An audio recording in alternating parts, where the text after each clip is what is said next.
Welcome back to Radio Entrepreneurs. I'm Jonathan Freedman, and our next guest in the studio, Sid Probstein, founder and CEO of SWIRL. Welcome to Radio Entrepreneurs. Thanks, Jonathan. It's great to be here. You're surrounded by the SWIRL galaxy, so why don't you tell our listeners a little about SWIRL and what it is that you guys do? Thanks. Swirl is a drop-in solution for the enterprise that lets you get AI insights from your back-end data. It's on premises, so you don't have to worry about it leaving your control, and it doesn't require developers or a big project at all. Been working on it for a couple of years now, and we're very excited with the results because not everybody has an awesome AI team, right? Um, but you still want to be able to get the power of AI, and there's no reason why you can't. So, when you say a drop-in solution, tell us a little bit more for the layperson. Is that like a widget that you utilize? It scrubs existing data to try and create modeling or whatever sort of data summation you're looking for? Actually, our foundation is good old-fashioned search, AI-powered search now, and it's an on-premise container. You can deploy it on your edge or in any cloud or your bare metal. I run it on my laptop all the time. And you don't need to write code. Instead, you put in keys, API keys, bearer tokens, or you use OAuth 2 and single sign-on.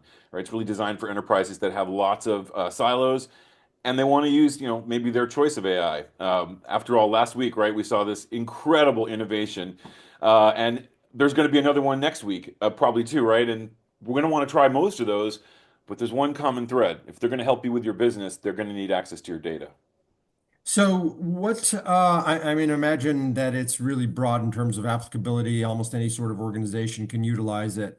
Where have you seen customers adopting it? What are people looking to use it for? Can you give us some use studies, case studies of people who have deployed it and what they found? And this is your commercial opportunity. Oh, thank you. Well, absolutely. People use Swirl wherever they are spending a lot of time sorting through documents and correlating data by hand, right? So, examples there include things like life sciences, supply chain, and research.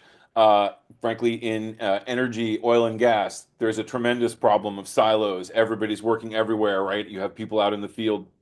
There's a ton of work in academia where in libraries and on websites and in back ends, right, students and researchers and faculty all need access to information. And frankly, I think every business that has multiple silos and creates knowledge as part of their product, including consulting, right, and law and leasing and loans, right, all of those are awash in documents. Ultimately, I think the best test is if you're always saying, what's in the contract? Or what does it say in the document or the brochure? You need something like Swirl. You certainly need AI. Well, no doubt about it. And I think, one of the incredible things about AI is may sound really simplistic, but that ability to parse tremendous amounts of information in a short period of time and get that relevant data bubbling up and get users around it. And I think all of those examples that you talked about, it's amazing. Organizations, people are siloed in a lot of ways and don't talk to one another. And talk about efficiency, and I know it's a hot button these days, but really looking at, well, you could be working on similar types of things across large organizations and never cross over. And so, is Swirl a tool that would allow those types of organizations to filter information and share information across departments, across the business units, et cetera, to be able to say, hey, what are you guys working on? What are you looking at? To really be able to bubble up priorities and be able to organize the organizations around their work? I think as long as it's within the current organizational security boundaries, right? That's always a big concern, but we certainly impose no new limits on sharing. But ultimately, just being able to get answers to your questions, right? A lot of the work we do is interrupt driven. Somebody has a question, right? Why was the status report? Why did this metric change? What is the status report saying really? What's the underlying cause of it? And that's where really a ton of time goes for business people, for decision makers, for power users. And that's the moment when you're going to go through that, what we used to call the data scavenger hunt, right? You're going from silo to silo, tab to tab, logging in, looking for where was that piece of information? Was it in Box or OneDrive? Did they email it to me? Is it in the database? Right. And it's especially useful for tasks you do all the time.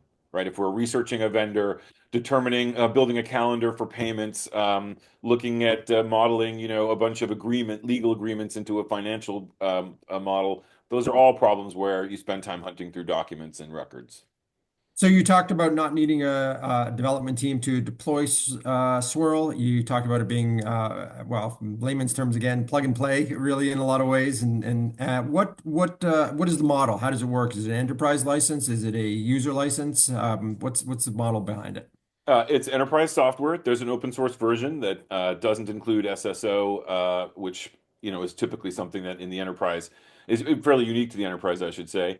And yes, it's a drop-in solution. Has a UI. You can also hook it up very easily to your own existing applications, or use Microsoft Teams. If you'd rather, you can say at Swirly, and then follow up with a question and get an answer, which is really a search across your existing repositories. That's one key. Swirl makes use of all those APIs and databases and search engines and search functions in applications that you already have. There's no need to move all of that. It's all highly searchable. And then you can pick your own LLM. So maybe you like OpenAI, or maybe you'd rather have it in your Azure environment, or maybe you want to run one of the new LLMs locally, with something like Olama. All of those things are fine, right? You put the right keys in, the right endpoint information. It's a configure model. And so yeah, it's really makes AI incredibly accessible without a huge project.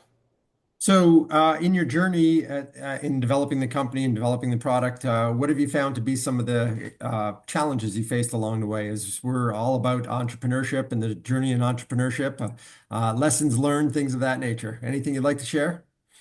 Well, sure. Yeah, I started out in this sort of search world, and I've been lucky to work on search a lot. I think it's an incredibly, human way to access information, right? Much more like the Star Trek computer, which obviously inspired the founders of Google.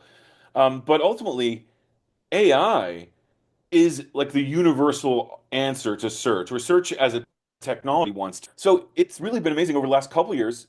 People have been exploring much more than they've been trying to settle on a solution. And that requires a lot of patience, a lot of listening, and a lot of education, and investing, right? To understand how you can help somebody solve a particular challenge. And that's hard to do, right, when there's so much noise, and you have incredible, innovations like DeepSeek, which literally takes all the air out of the room. So, learning to focus on the customer and their problem, and find that repeatable pattern where assume your idea about the technology, right, kind of holds up with it, and test.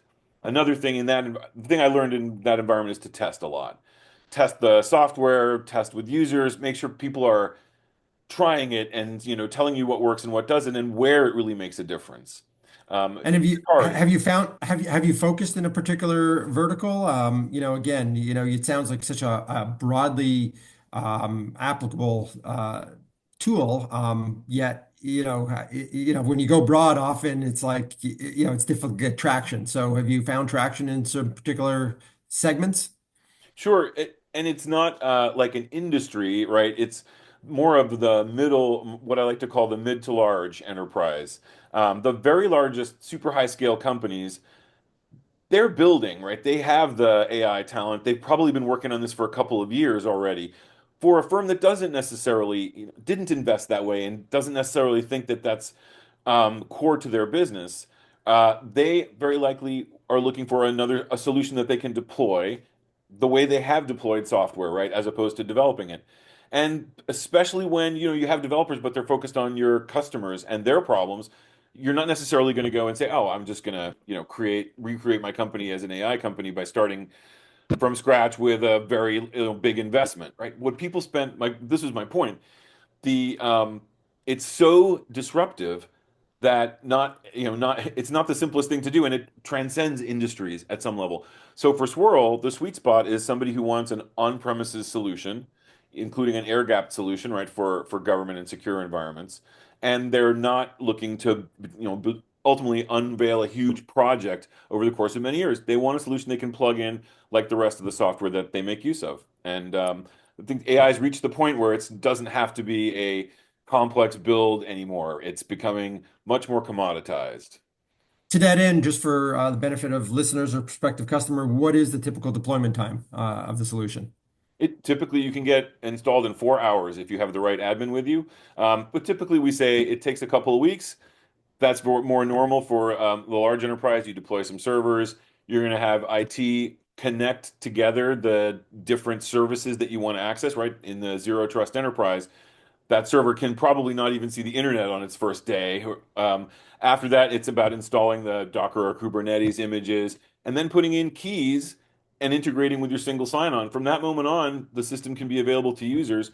No data movements required, no big project, and you don't have to come and check on Swirl, although we are happy to host. Our primary model is that you take the software and deploy it on your own, under your own control in your own environment, whatever that is. In the new It, perimeter, it, post cloud. in a lot of ways, that sounds so refreshing. Again, it's something that I actually get to host myself. It seems as though almost the entire industry has gone away from that, and it's very refreshing to say, "Hey, I bought it. I want to use it. I want to control it. I want it within my walls." It's very refreshing to hear that you're on that path.